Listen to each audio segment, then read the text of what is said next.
I never thought a simple birthday could change everything I believed about family. I had baked my famous chocolate cake, the one my granddaughter Ellie always begged for, and drove to my son David's house that Saturday afternoon. It was supposed to be a happy day, balloons on the porch, music playing from the backyard, people laughing. I even wore my favorite coral dress because Ellie once told me it made me look like sunshine. When I walked in, though, something felt off. Ellie wasn't running toward me like she always did, shouting Grandma with her arms wide open. Instead, she was sitting quietly on the couch, a pink baseball cap pulled low over her face. She looked so small, like she was trying to disappear into herself. I remember smiling and opening my arms, waiting for that warm little hug that could light up my whole week. "Sweetheart," I said softly, "aren't you going to come say hi?" But she didn't move. Her tiny hands clutched the hem of her dress. My chest tightened. Something was wrong. Every instinct in me screamed it. When she finally looked up, her eyes were red and swollen, the way kids' eyes look after they've cried too hard. Before I could ask anything, the cap slipped off her head and hit the floor. For a second, I thought my mind was playing tricks on me. But then I saw it clearly. Her beautiful blonde hair was gone, every strand. Her scalp was bare raw in places, dotted with small red scratches like someone had used a razor meant for anything but a child. The room seemed to spin. I could still hear the laughter from the kitchen, the clinking of glasses, but it felt miles away. I bent down, reached for her trembling face, and whispered, "Ellie, what happened, my love?" She didn't answer. She just looked at me, tears filling her lashes, and whispered, "Mommy said I look ugly, Grandma." At that moment, my heart cracked in a way words can't describe. You see, there are moments in life when something shifts inside you forever, when love turns into fierce protection and confusion turns into purpose. That was mine. I glanced toward the kitchen where my daughter-in-law Lena was laughing with a glass of wine in her hand, completely unaware that her little girl sat in the living room, humiliated and broken. The smell of my chocolate cake still lingered in the air, but the sweetness of that day was gone. What should have been a family celebration had turned into something unthinkable. And as I stood there frozen, one thought burned in my mind. This wasn't an accident.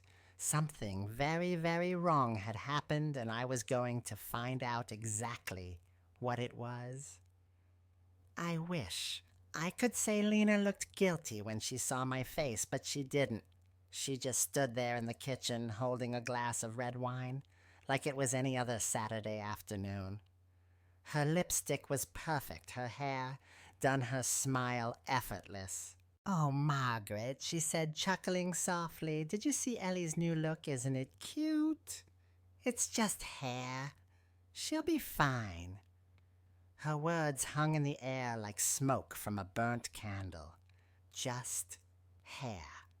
My granddaughter's hair, the one I used to braid into soft curls every time she visited me, had been shaved off with a razor, and Lena thought it was funny. I tried to steady my voice, but anger made it shake. "Lena, she's 6 years old. She looks terrified. How could you do something like this?" Lena shrugged, taking another sip of wine. "You're overreacting." The girl never wanted to wash her hair. It was always tangled and messy. This was the easiest way to deal with it. Easiest way. Those two words felt like a slap. Parenting isn't supposed to be easy. It's supposed to be loving, patient, even when it's hard.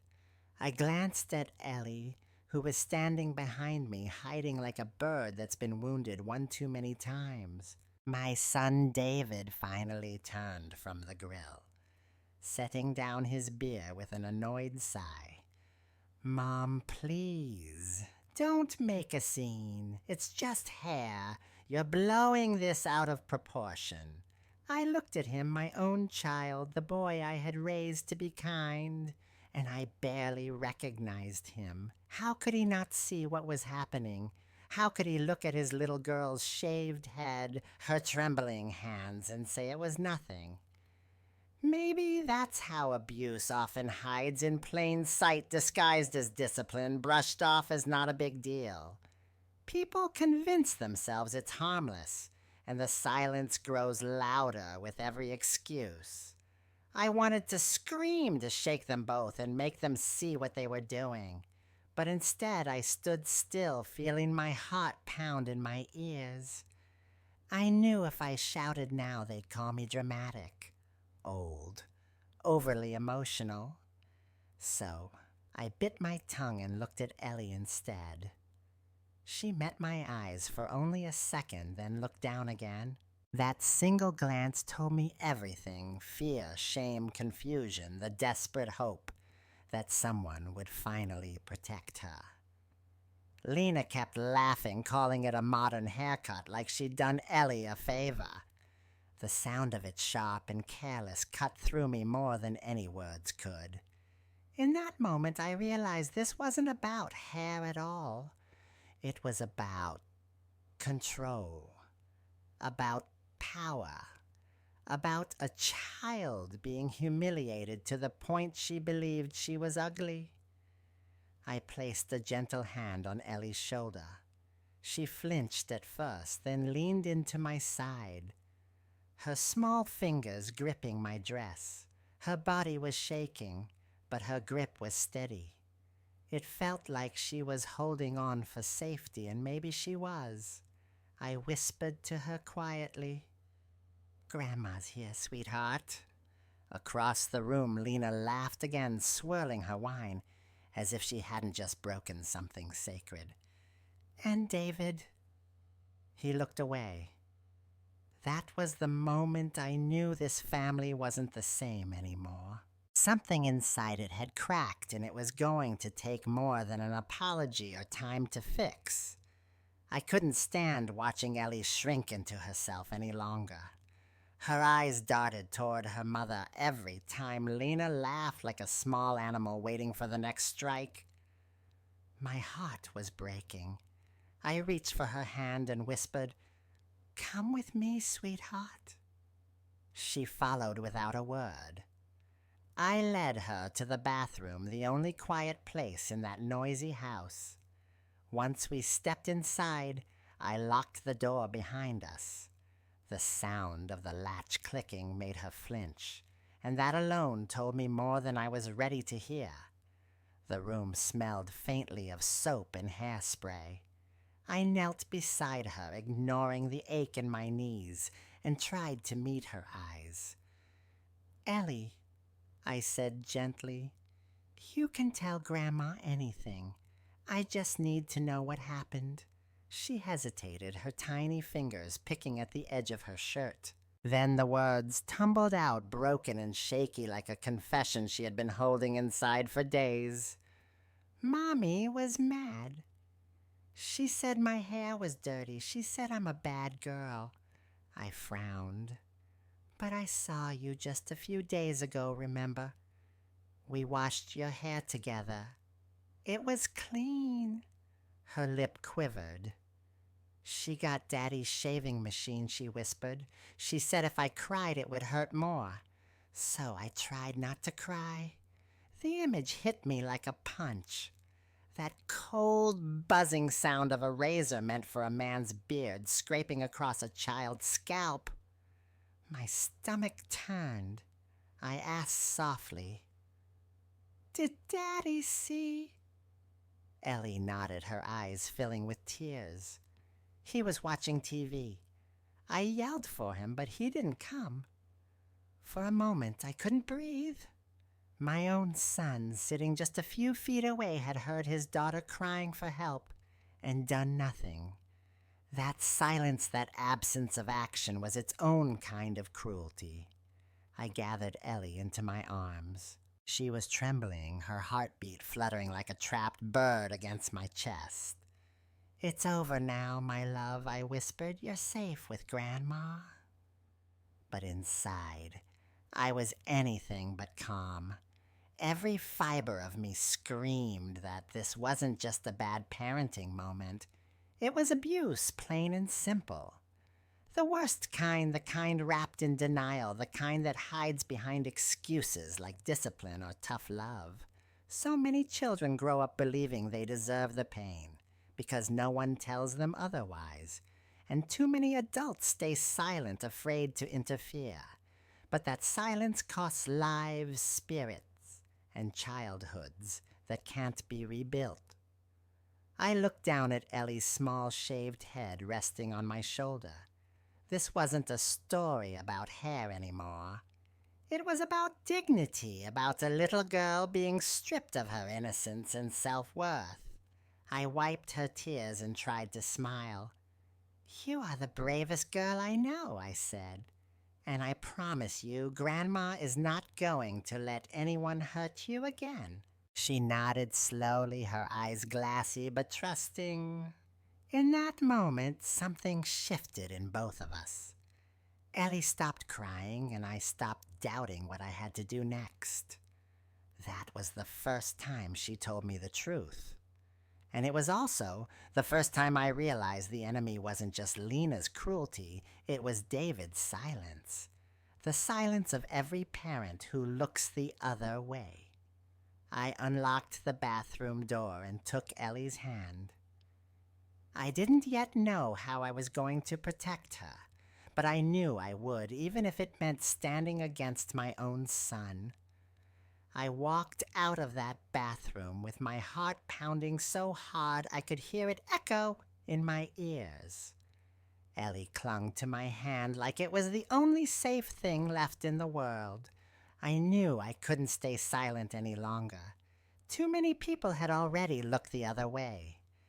The laughter from the living room felt cruel now, like a celebration built on someone else's pain. I took a deep breath, straightened my shoulders, and led Ellie back into the center of the party. People were sipping drinks, chatting about work, birthdays, the weather. Anything but the truth happening right in front of them. Susan, my sister, caught my eye from across the room. She smiled at first, until she saw my face and realized something was very wrong.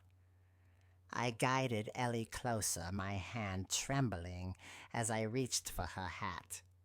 She hesitated, gripping it with both hands, whispering, "Grandma, please." But I shook my head softly. "You have nothing to be ashamed of, sweetheart. Not anymore."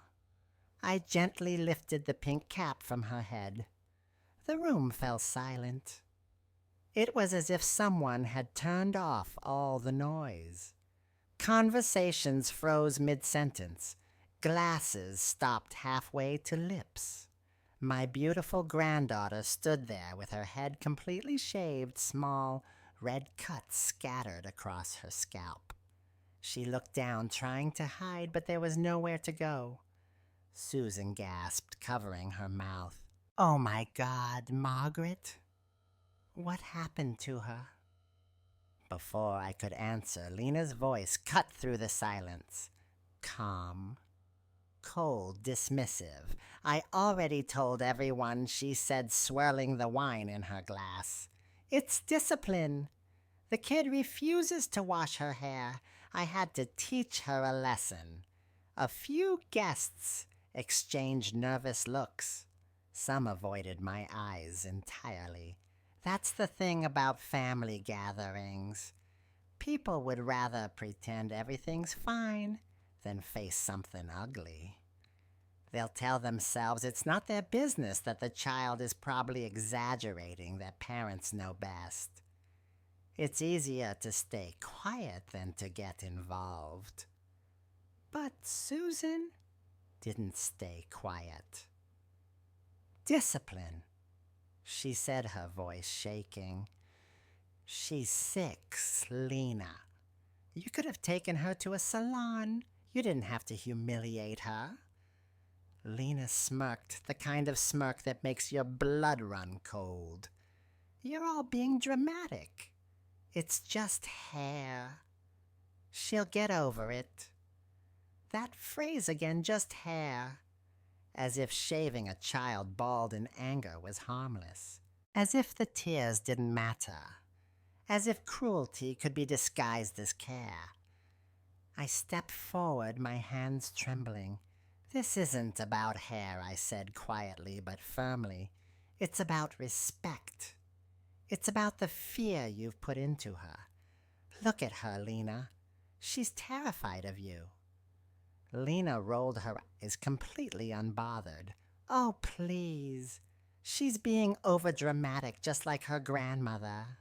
Susan turned to the others in the room, desperate for someone to speak up. "You all saw her," she said. "You can't tell me this is normal." But the crowd split. Some nodded, uneasy and sympathetic. Others looked away, unwilling to pick a side. That's the hardest part about standing up to family abuse. It's not just the abuser you're fighting. It's the silence of everyone who refuses to see it. "Mr. Harris," my next-door neighbor finally spoke up. He had come with his wife to drop off a gift, and he couldn't stay quiet anymore. "This isn't discipline," he said sternly. "It's cruelty. I have grandkids, and I'd never treat them like that." Lena laughed, dismissive again. "Everyone's overreacting. She'll be fine."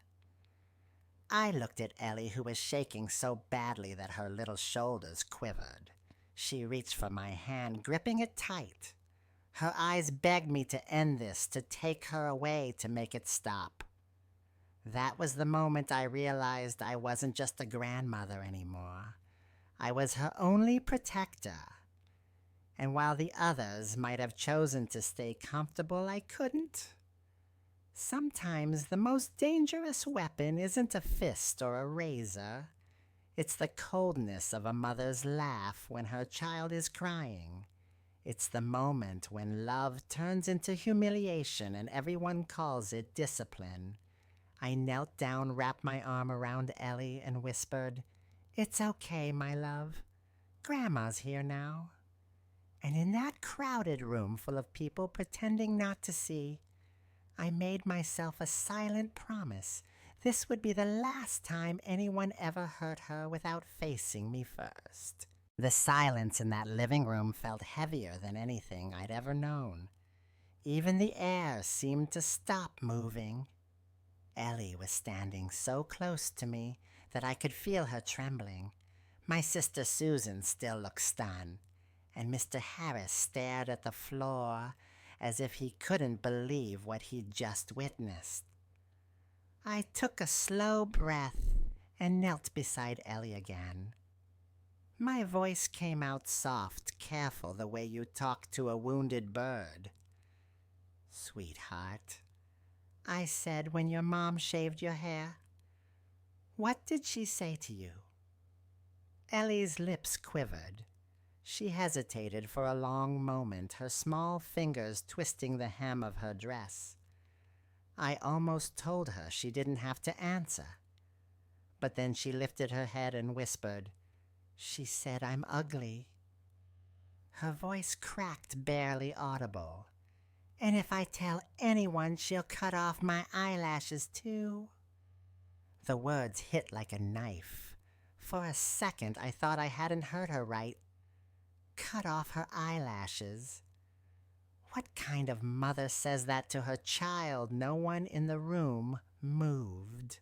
You could hear the clock ticking in the hallway. Susan gasped quietly.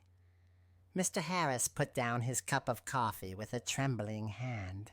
And then I saw David, my son, staring at the floor, his hands clenched so tightly his knuckles were white.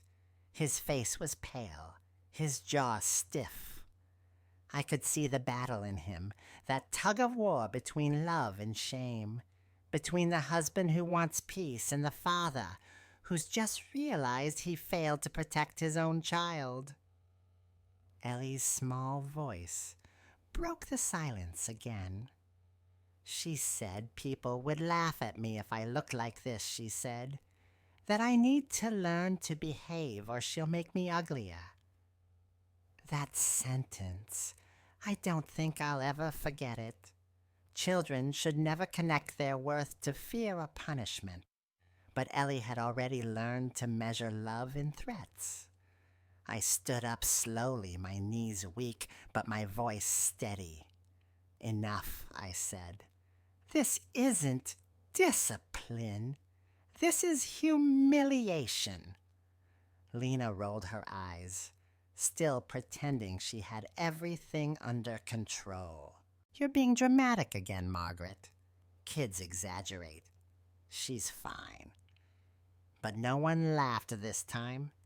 Even the guests who had stayed quiet before couldn't meet her eyes. Because deep down, everyone recognized that kind of cruelty, the emotional kind that hides behind calm tones and pretty smiles. It's the kind that doesn't leave bruises, just invisible scars that take years to fade. David finally spoke, his voice low and shaky. Lena, did you really say that to her? She froze for a moment, then shrugged. I was angry. You know how she gets when she refuses to listen. Angry, I repeated. She's 6 years old. You don't discipline a child with fear. You don't call her ugly and threaten to cut her eyelashes. My voice was shaking now, not from fear, but from fury. For the first time, Lena didn't have a quick answer. Her smile faltered. The glass of wine in her hand wobbled. And David, he looked at Ellie like he was seeing her for the first time. That little shaved head, those red patches on her scalp, those swollen eyes. His shoulders sagged under the weight of his own silence. He didn't say a word, but I could see it in him, the guilt settling deep, heavy, and permanent. In that frozen moment, I realized something powerful. Cruelty doesn't always scream. Sometimes it whispers through ordinary words disguised as parenting, and silence, the kind David had chosen, is what keeps it alive. I bent down, picked Ellie up, and held her close. Her head pressed against my shoulder, her body limp with exhaustion. I didn't care who was watching anymore. I looked straight at Lena and said quietly, You can call it whatever you want. I call it abuse. No one argued, not even her. That was the moment the truth came out, not in anger, but in the quiet horror of realizing how far things had gone. It was the first real crack in the wall they had built together, and I knew deep in my bones that this was only the beginning of a much bigger fight. The moment Ellie's confession hung in the air, I knew something inside that house had died. Whatever family meant before it wasn't this. You could feel the tension thicken like the air itself had turned solid. Everyone stood frozen, unsure of what to say or where to look. I held Ellie close. Her small body was trembling against me, her face buried in my shoulder. I could smell the faint trace of baby shampoo in what little hair she had left. She clung to me as if she knew this might be her only way out. I looked around the room one last time. The balloons were still swaying. The music from the backyard was still playing. Yet the scene in front of me felt like the aftermath of a storm no one wanted to admit had happened. Susan's eyes met mine wide, and worried silently, asking, What are you going to do? I didn't need to answer. My hands had already made the decision my heart had been screaming for. I bent down and whispered in Ellie's ear, "We're leaving, sweetheart." Her tiny hand gripped mine tighter. I turned toward the door, but David stepped in front of me. His voice cracked between disbelief and anger. "Mom, you're overreacting. You can't just take her overreacting." That word again, the one people use when they want to make you doubt your instincts. I had heard it before too many times in too many forms. But when you've lived long enough, you learn that silence helps no one, and hesitation only feeds cruelty. I looked at my son, the boy I once rocked to sleep through fevers and nightmares, and saw a man who had traded his backbone for peace. "David," I said softly, "you can stand there and call it discipline all you want. But I'm not leaving her here." He tried to speak again, but I cut him off. "If this is what you call a home, then you've forgotten what love looks like." Lena let out a short, bitter laugh. "Go ahead, Margaret. Take her if you think you can do better. But don't come running back when she starts disrespecting you too." I turned to her and held her gaze. Respect isn't taught through fear. It's earned through love. For the first time that day, she didn't have a comeback. Maybe because deep down she knew she'd crossed the line she couldn't hide behind anymore. I picked Ellie up her arms, wrapping around my neck. The crowd parted as we walked toward the front door. No one stopped us. No one even spoke. Some looked away, pretending not to see, while others watched with silent guilt. That's how abuse survives, on the backs of the people who look away. As I reached the door, David's voice echoed one last time. "Mom, please, don't do this. You're making things worse." I turned. The doorknob glanced back at him and said quietly, "No, David, I'm finally making things right." The door shut behind us with a heavy thud that felt final, almost symbolic. On the other side of it, I could still hear the faint hum of the party, the clinking of glasses, the forced laughter, trying to fill a silence that would never be the same. I stepped out into the cool evening air, Ellie's head resting on my shoulder, her small fingers still gripping the fabric of my dress. The wind was soft against us like a strange kind of freedom. That was the moment the real battle began. Not the shouting, not the judgment from others, but the quiet, determined fight to protect a child's right to feel safe. Every grandmother hopes her family will grow in love. I never imagined mine would fracture this way. But if protecting Ellie meant breaking what was left, I was willing to live with the cracks. Because sometimes walking away isn't running, it's rescuing. And as that front door closed behind me, I knew I wasn't just leaving a house.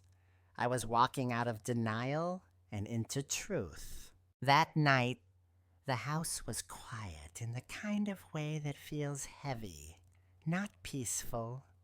The rain had started just after we got home, tapping softly against the windows like it was trying to calm us both.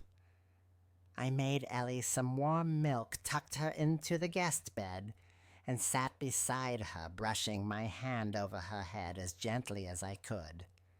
The touch of her bare scalp still startled me.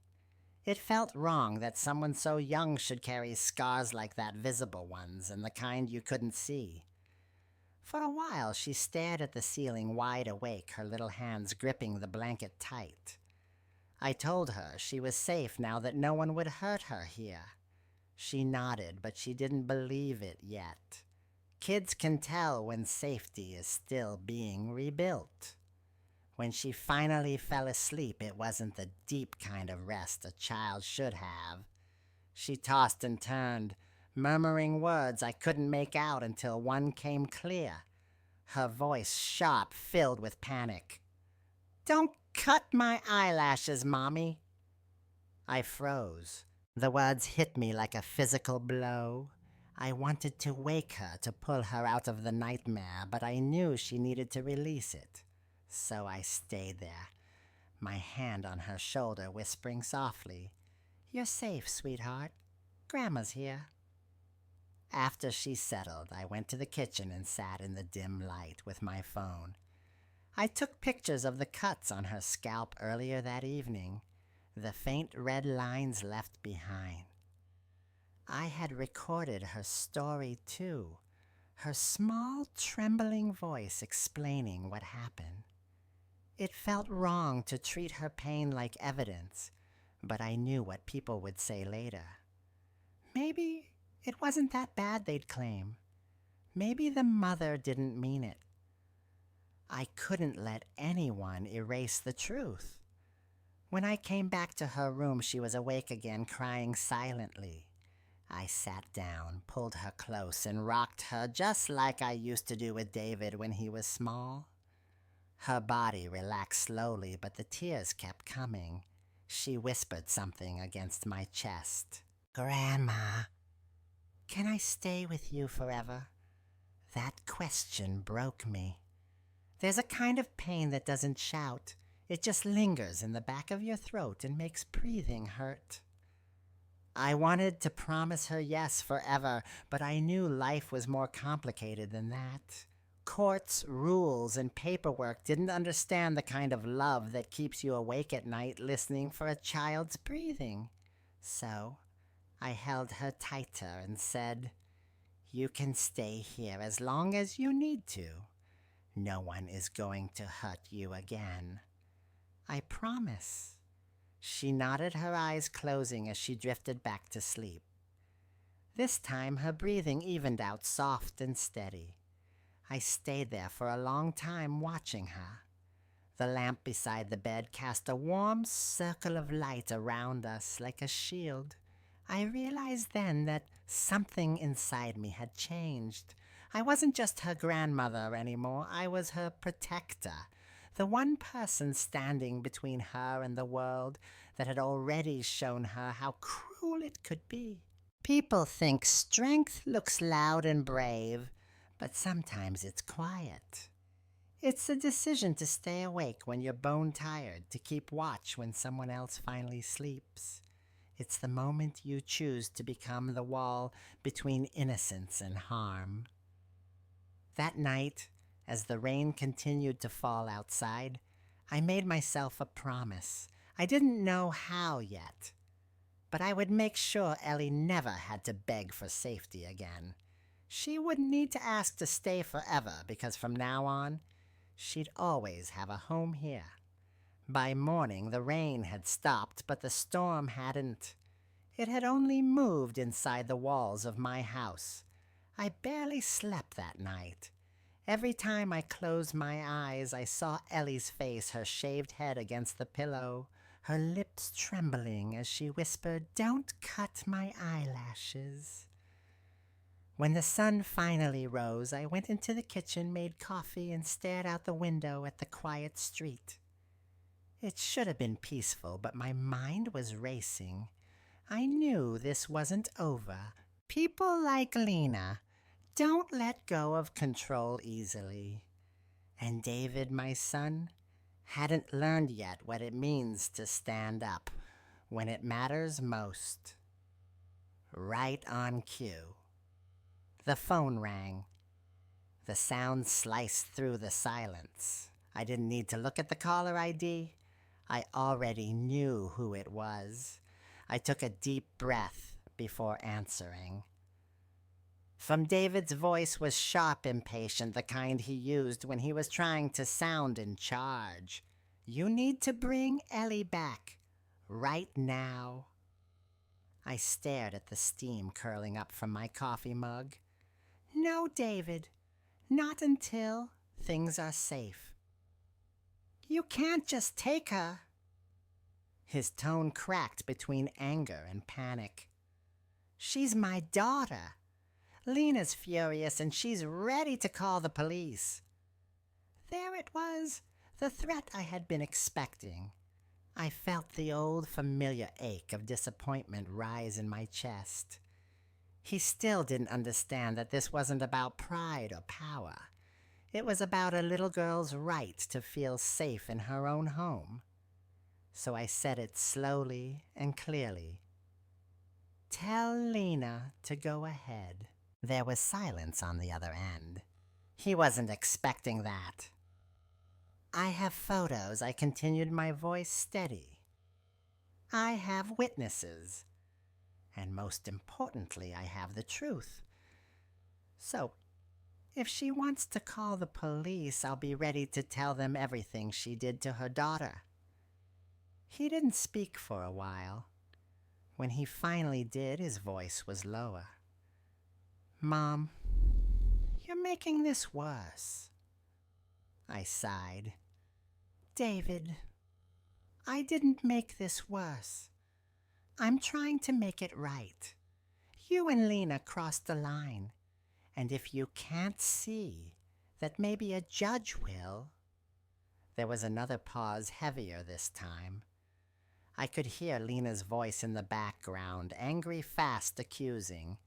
David covered the receiver for a moment, then came back on. She says you're manipulating Ellie against her. I let out a bitter laugh. That's what abusers always say, David. They call it manipulation when someone finally stands up to them. For the first time, he didn't argue back. He just breathed into the phone slow and uneven. Maybe it was guilt. Maybe confusion. Maybe both. Mom, he said finally, please don't do anything drastic. Drastic, I repeated. Protecting a child isn't drastic. Ignoring her pain is. When I hung up, my hands were shaking, but not from fear. This was resolve. The kind that comes from years of swallowing your words until one day you realize silence is its own kind of sin. I set my phone down and looked toward Ellie's room. She was still sleeping, clutching her teddy bear, the soft morning light brushing across her face. That child had endured more cruelty in 6 years than most people face in a lifetime. And if I had to fight the world to protect her, then so be it. That phone call changed everything. It was no longer a family argument. It was the beginning of something bigger, something official. I could feel it. The moment I said those words, I have photos, witnesses, and the truth, the rules shifted. This was no longer about keeping peace. It was about seeking justice. And from that moment on, I wasn't just a grandmother defending her granddaughter. I was a woman ready to take on a system that had failed too many children like Ellie. By mid-morning, I was running on pure instinct and caffeine. My hands trembled slightly as I poured another cup of coffee, not from fear, but from the weight of everything that had begun the night before. The call with David had confirmed what I already knew. This wasn't going to end quietly. I needed help, the kind that came with authority and evidence, not just love and outrage. So I called Mr. Cole. He was an old friend of my late husband's, a seasoned family attorney in his 60s, with a calm presence and a reputation for fairness. When I explained the situation over the phone, he didn't interrupt once. He just listened, and when I finished, his voice was firm and clear. Margaret, what you're describing isn't just bad parenting, it's abuse. I'll be there within the hour. True to his word, he arrived in less than 60 minutes, his gray car pulling up to the curb, as if justice itself had driven into my driveway. He stepped out, dressed in his usual dark suit, despite the weekend holding a leather briefcase that looked older than most marriages I knew. When I opened the door, he gave me a small nod and walked in without a word. His eyes, sharp and assessing, scanned the living room, the photos on the wall, the half-empty coffee cup, the faint signs of a sleepless night. Then he turned toward Ellie. She was sitting at the kitchen table, coloring quietly. Her head, still raw and pink from the razor, caught the morning light. Even the crayon in her hand seemed too heavy for her. Mr. Cole froze for a second, and I saw the shift in his expression, the transition from legal detachment to human outrage. He set his briefcase down gently, then approached her, kneeling so his eyes met hers. "Hello, sweetheart," he said softly. "I'm Mr. Cole. I'm a friend of your grandma's. How are you feeling?" Ellie hesitated, then whispered, "Scared." He nodded, not in pity, but in acknowledgement. "That's very brave of you to say." Then he turned to me. "May I see the photos?" I handed him my phone. As he scrolled through the pictures, the cuts on her scalp, the tear-streaked cheeks, the trembling in her recorded voice, his jaw tightened. By the time he finished, there was no hesitation in his tone. "This is abuse, Margaret.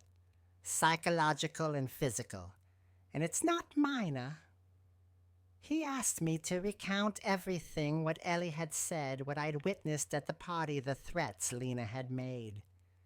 He took detailed notes, occasionally pausing to make sure every word was exact. Then he closed his notebook, sat back, and said, "You did the right thing by taking her. A weight I didn't realize I'd been carrying lifted slightly. But can I keep her here?" "Legally." "That's what we're going to make sure of," he said. "We'll file for temporary guardianship. It's the fastest way to protect her while we build a case. The police won't remove her if there's a legal motion in place." The word guardianship hit me like both a comfort and a responsibility. I wasn't just caring for Ellie out of love anymore. I was stepping into a legal battlefield. Right on cue. A car door slammed outside. Through the window, I saw David and Lena walking up the driveway. Lena looked furious, her hair messy, her expression unhinged. David trailed behind her, looking defeated. Mr. Cole glanced at me calmly. "Let me handle this." When they knocked, I opened the door just enough for him to step forward. Lena started talking immediately, her voice sharp and defensive. "You can't just keep my child here. That's kidnapping. I'm calling the police." Mr. Cole didn't raise his voice. He simply opened his briefcase, pulled out a folder, and handed her a document. "Ma'am, I'm an attorney representing Mrs. Margaret. I've reviewed the evidence and the child's condition.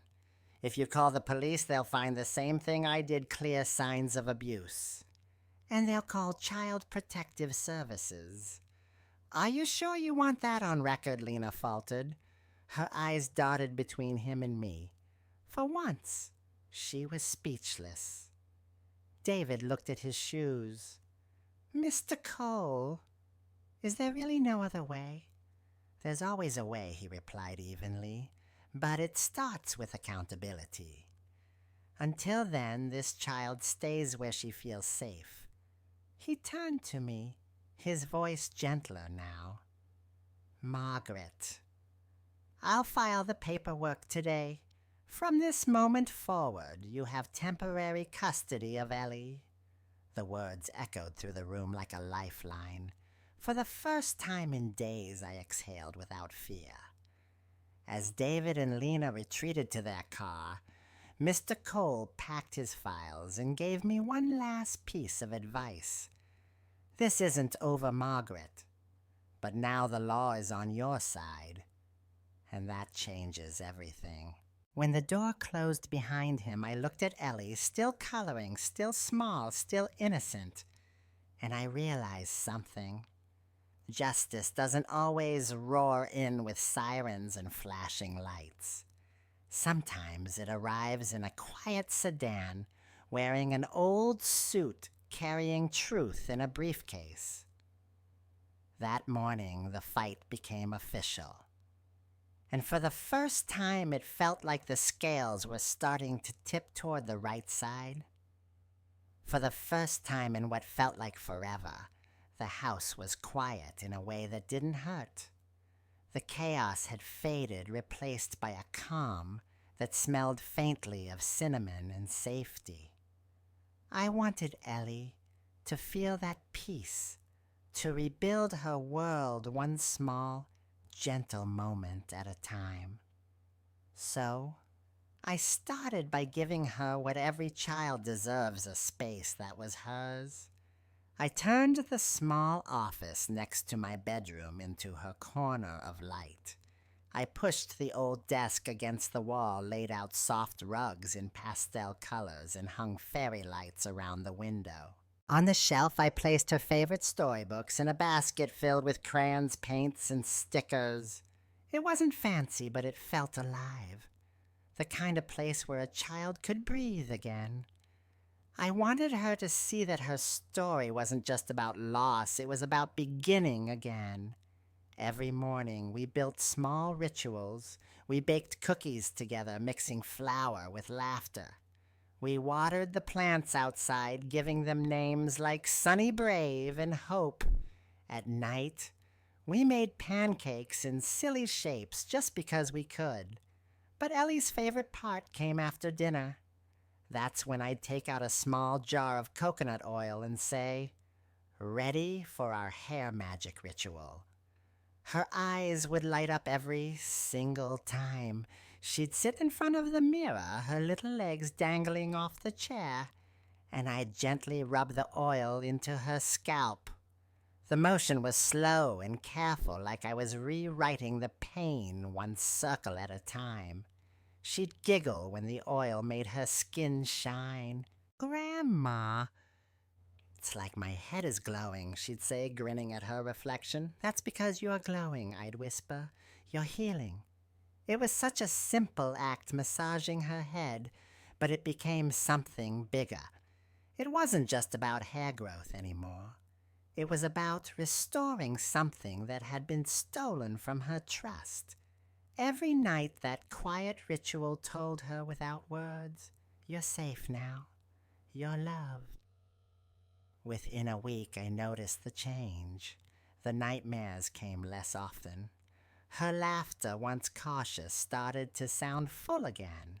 She began to hum while coloring, to dance in the living room barefoot, to call the smell of cookies home. One afternoon, she came running into the kitchen with her small hand pressed to her head. "Grandma, look, my hair's growing." And she was right.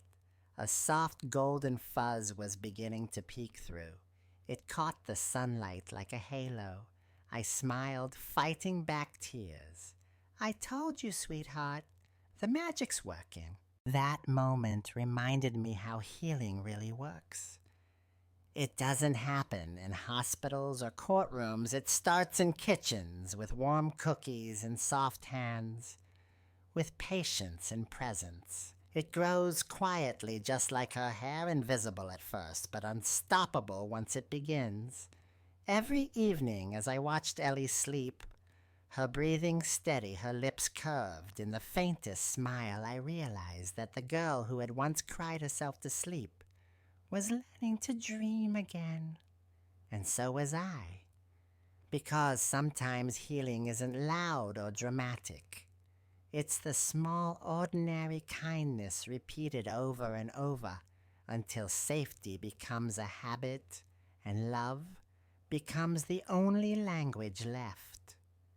In that soft glow of fairy lights, I understood something simple yet profound.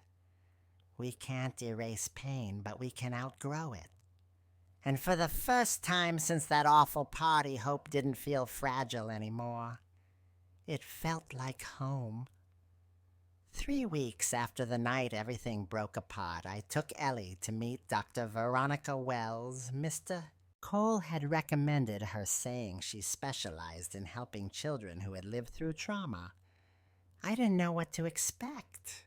I only knew that Ellie needed someone who could help her process what I couldn't fix with hugs, cookies, or bedtime stories. Dr. Wells's office didn't look like any doctor's office I'd ever seen. There were no cold walls or intimidating desks. Instead, it was bright and warm, full of toys, crayons, dolls, and picture books. It smelled faintly of vanilla candles and clean paper. There was even a little tent in the corner, the kind kids use, to build imaginary worlds where they feel safe. When Dr. Wells walked in, I liked her instantly. She had kind eyes, soft brown hair, and a way of moving that made the room feel slower, calmer. She knelt down so she was at Ellie's height and smiled. "Hi, Ellie. I'm Veronica, but you can call me Dr. V," she said. "Do you like to play?" Ellie nodded, clutching my hand. "Good," Dr. Wells replied, "because that's what we're going to do today." The next hour didn't look like therapy from the outside. It looked like playtime. Ellie colored arranged dolls and built small worlds out of blocks. I sat nearby pretending to read a magazine, but I couldn't take my eyes off her. There was something mesmerizing about watching her express herself without words, like her soul was finally being given a voice through the crayons and the dolls. At one point, Ellie picked up a doll with long blonde hair and another with a toy razor from the playset. Carefully, she began cutting the doll's hair. Her movements were precise, almost ritualistic. Dr. Wells watched quietly, then said softly, "That's interesting, Ellie. What's happening to your doll?" Ellie didn't look up. "Her mommy punishes her because she spilled water," she said, her voice small but steady. Dr. Wells didn't rush to respond. "Oh, and how does the doll feel when that happens?" Ellie paused. "She feels ugly and scared." My heart cracked a little more. I turned away, blinking fast, pretending to look at a painting on the wall. Dr. Wells gently asked, "Do you think the doll did something really bad?" Ellie shook her head. "No, she just made a mistake. But her mommy says bad girls have to learn." That sentence hung in the air like smoke, soft but choking. Dr. Wells nodded, her expression calm but serious. "I see. Thank you for telling me about your doll, Ellie." When the session ended, Ellie skipped to the waiting room, proudly holding up a drawing of a girl standing under a rainbow. "She's me," she said, grinning. "She's happy now." I smiled back, though my chest still felt heavy. "It's beautiful, sweetheart." Once Ellie was busy playing with the receptionist's cat, Dr. Wells asked me to step into her office for a private talk. She closed the door gently and handed me a glass of water. "Margaret," she began, "your granddaughter is showing clear signs of prolonged psychological trauma. This didn't start with the haircut. It's been happening for a while." I gripped the glass tighter. "How bad is it?" "She's internalized fear as normal. That's why she expresses it through her play. She doesn't see what happened to her as unusual. To her, being punished for small mistakes feels expected." I felt my throat close up. "She's only 6.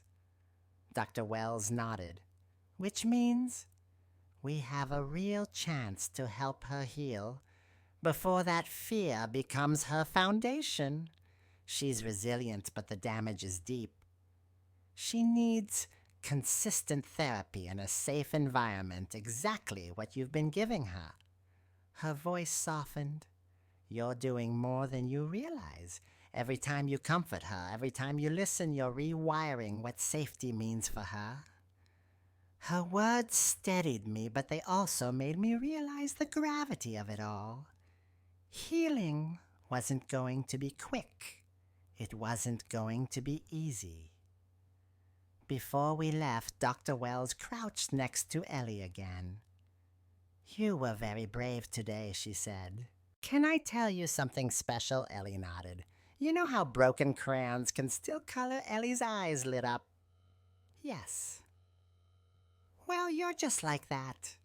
Even when things hurt, you still make the world beautiful." Ellie smiled wide and bright, the kind of smile I hadn't seen since before the birthday party. On the drive home, she hummed softly, watching the trees rush by outside the window. "Grandma," she said after a while, "Dr. V says I'm brave." I squeezed her hand. "She's right. You're the bravest girl I know." That evening, as I massaged coconut oil into her scalp, she looked at herself in the mirror and whispered, "Even broken crayons can color." It was such a small moment, but I felt tears rise anyway. Because for the first time, her words weren't filled with fear, they carried hope. And in that hope, I could finally see a path forward, not just for Ellie, but for me too. Healing wasn't a single act. It was a slow, steady return to light. One honest word, one safe touch, one brave session at a time. A few weeks after Ellie started her sessions with Dr. Wells, something unexpected happened.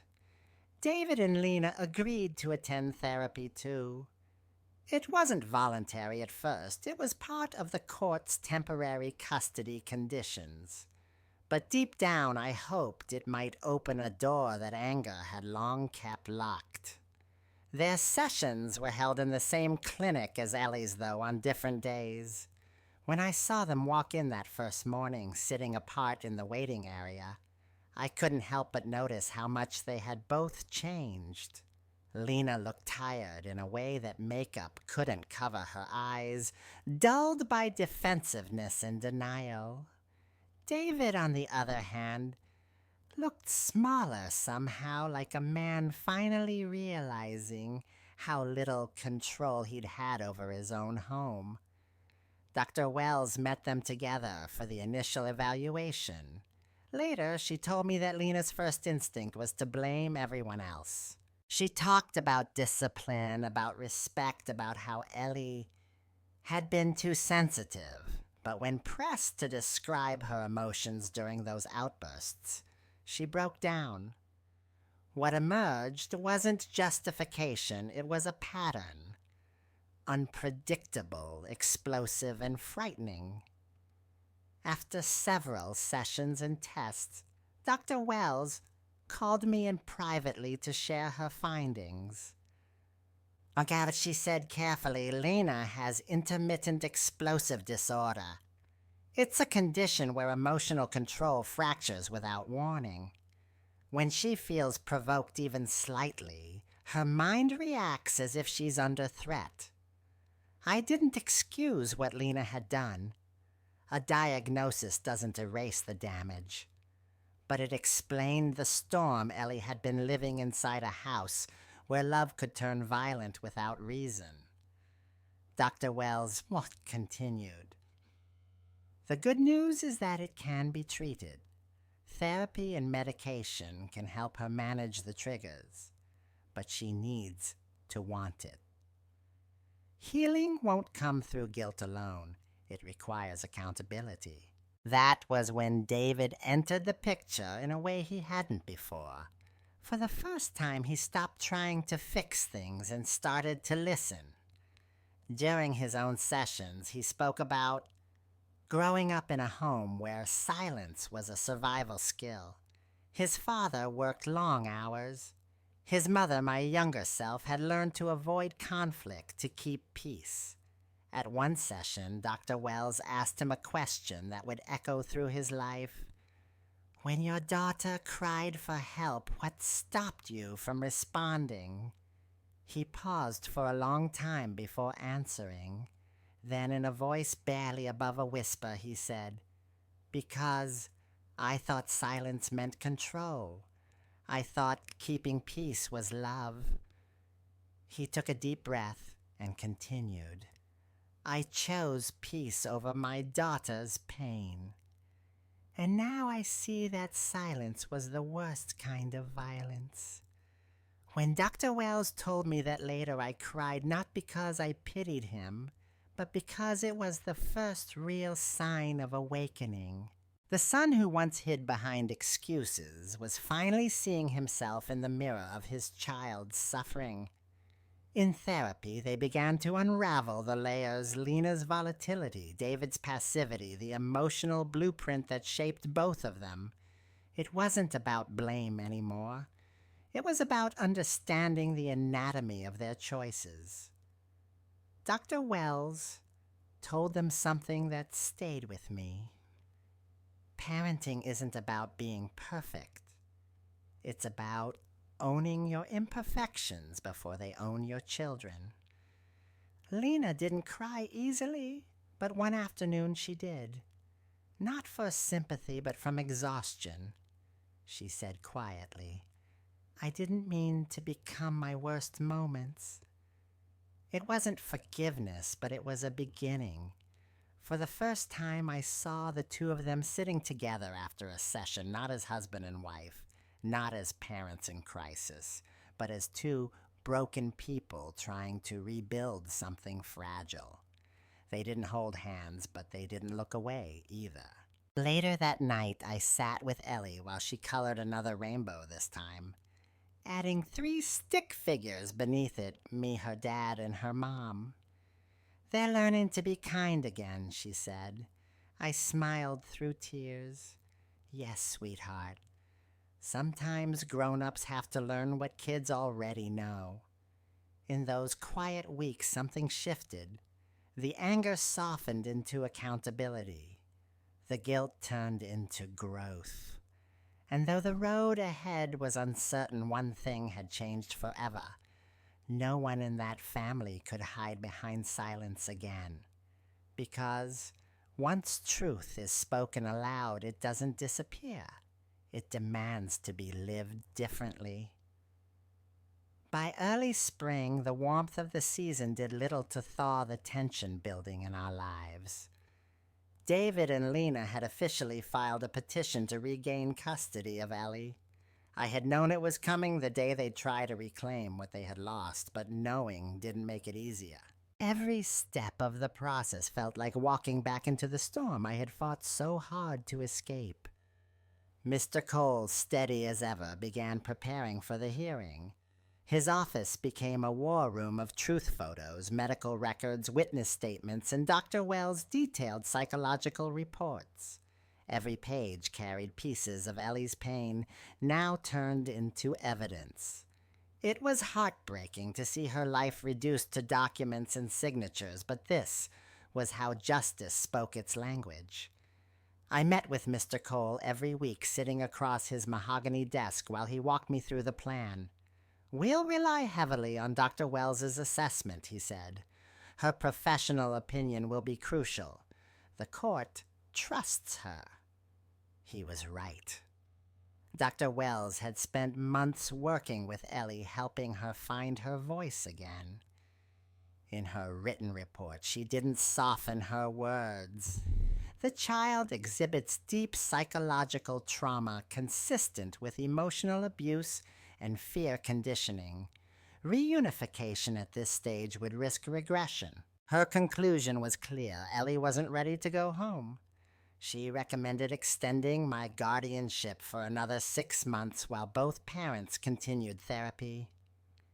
When I read that line, I felt both relief and sadness. Relief, because Ellie would stay safe, sadness, because it reminded me how far we still had to go.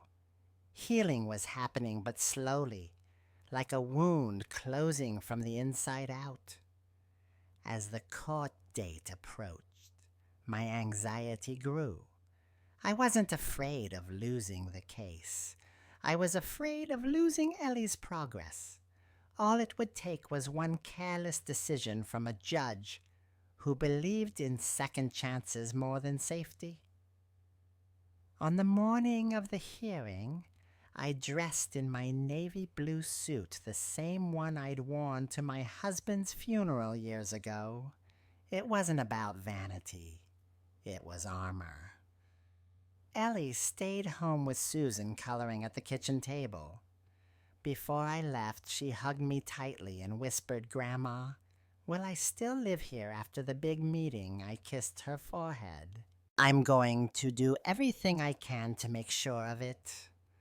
The courthouse was colder than I remembered, sterile, echoing, filled with people whose faces carried stories no one wanted to tell out loud. When our case was called, David and Lena sat at one table, Mr. Cole and I at the other. Dr. Wells sat nearby, her calm presence grounding the chaos around us. The judge, a middle-aged woman with tired but kind eyes, reviewed the documents carefully before allowing any of us to speak. David went first. He looked nervous but sincere, his voice steady as he admitted to his failures. "I didn't protect my daughter the way I should have," he said. "But I've changed. I'm learning. I just want the chance to be her father again." Then Lena took the stand. Her words were careful, rehearsed, but underneath the surface I could see the tremor in her hands. She talked about therapy, about medication, about accountability. It sounded right, but truth isn't just about words. It's about what the eyes can't hide. When it was our turn, Mr. Cole presented the photos, the transcripts, the therapy logs. The courtroom felt heavier with every piece of evidence. And then Dr. Wells took the stand. She spoke with calm authority, her voice like a compass pointing north. "Ellie has made significant progress in a stable environment," she said. "However, reintroducing her to a household where emotional volatility remains unresolved would endanger that progress. The trauma she endured is not erased by good intentions. It must be healed by consistent safety." The room was silent when she finished. Even Lena looked down. The judge asked her final question. "Dr. Wells, in your professional opinion, what is best for the child at this time?" Dr. Wells didn't hesitate. "A continuation of Mrs. Margaret's guardianship for 6 months with structured parental visitation and continued therapy for all parties involved." I held my breath as the judge made her notes. The gavel didn't fall yet, but the air felt electric. This wasn't just a case, it was a reckoning. Years of silenced denial and generational wounds had all converged in that one sterile room. When court adjourned for the day, I stepped outside, the sun blinding against the marble steps. Mr. Cole exhaled slowly beside me. "We did what we could," he said. "Now it's up to the judge." I looked out across the parking lot, my heart pounding with both fear and hope. The fight wasn't over, but for the first time, I felt that truth was no longer something whispered in the dark. It was standing in daylight, holding its ground. As I drove home, I thought about Ellie waiting for me at the window, her tiny hand pressed to the glass. Whatever the verdict would be, I knew this much. We had turned pain into proof, silence into strength, and love into evidence. And sometimes that's the only way justice learns to listen. The final hearing felt different from the others. There was a quiet heaviness to it, as if everyone knew this was the moment that would decide the shape of Ellie's future.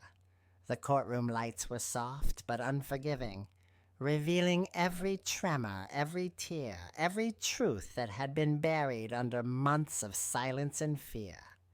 Ellie sat beside Dr. Wells at the front of the room, her small legs barely touching the floor. She wore the yellow dress I had sewn for her, the one she said made her feel like sunshine. Her hair had grown enough to frame her face in soft curls.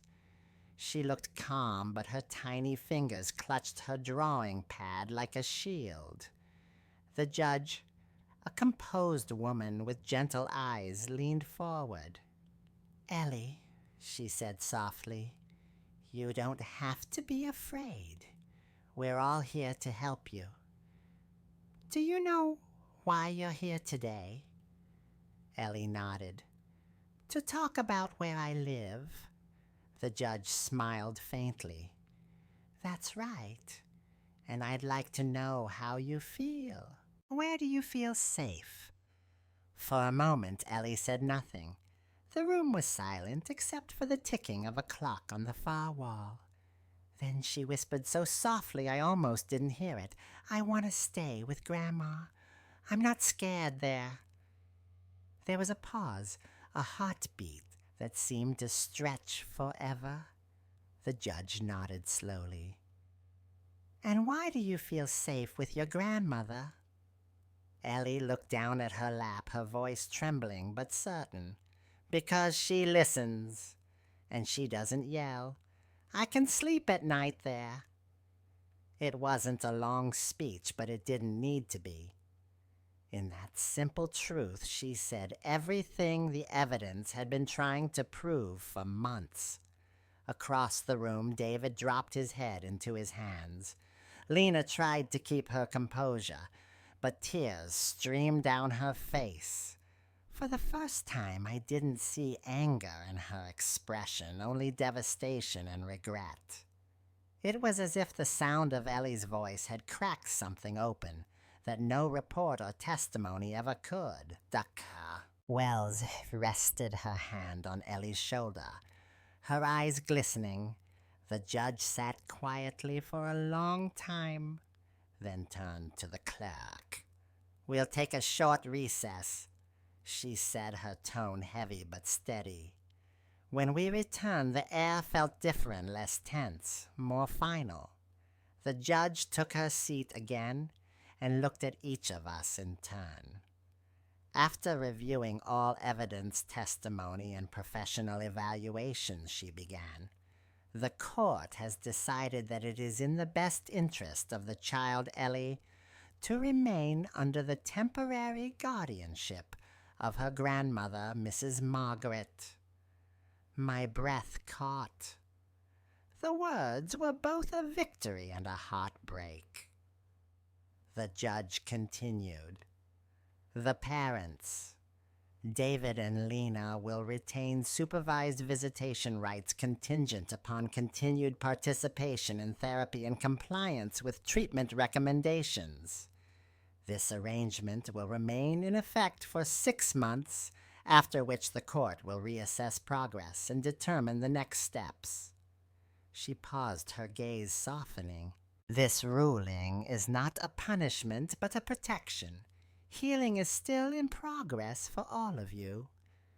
Her gavel came down with a sound that felt both final and freeing. I exhaled, my hands trembling as relief washed through me. Mr. Cole placed a reassuring hand on my shoulder, whispering, "You did it, Margaret. You kept her safe." But as I looked across the room, I saw David's tears, the hollow ache in his face, and Lena's silent breakdown. It wasn't triumph I felt. It was sorrow, the kind that comes when love and pain collide. Because the truth was there were no real winners here, only a little girl who deserved a chance to grow up without fear, and a family learning the cost of what happens when love loses its way. When the hearing ended, Ellie ran into my arms. Can we go home now, Grandma?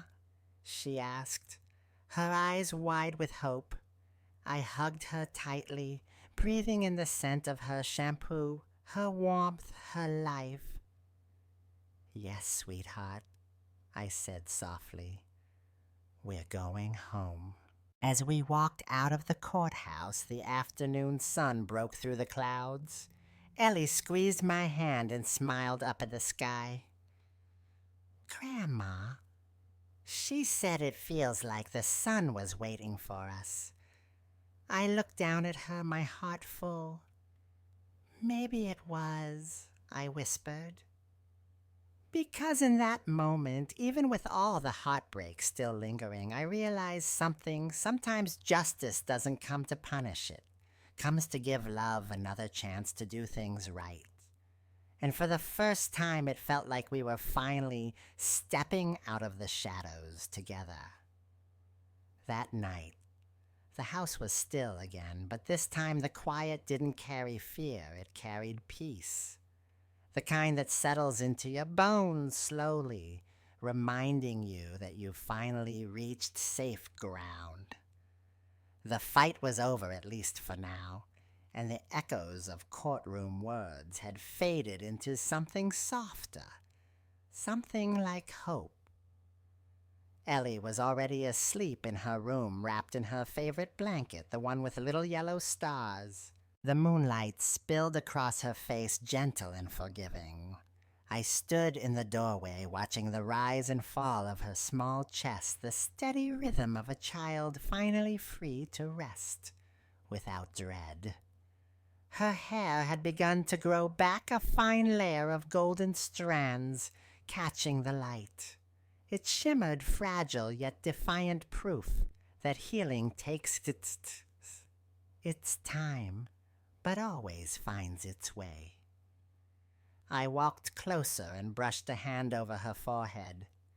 She stirred slightly, murmuring something in her sleep, before settling again. Her teddy bear was tucked under her arm, worn from too many hugs, but it had survived every storm just like she had. I whispered softly, the words barely leaving my lips.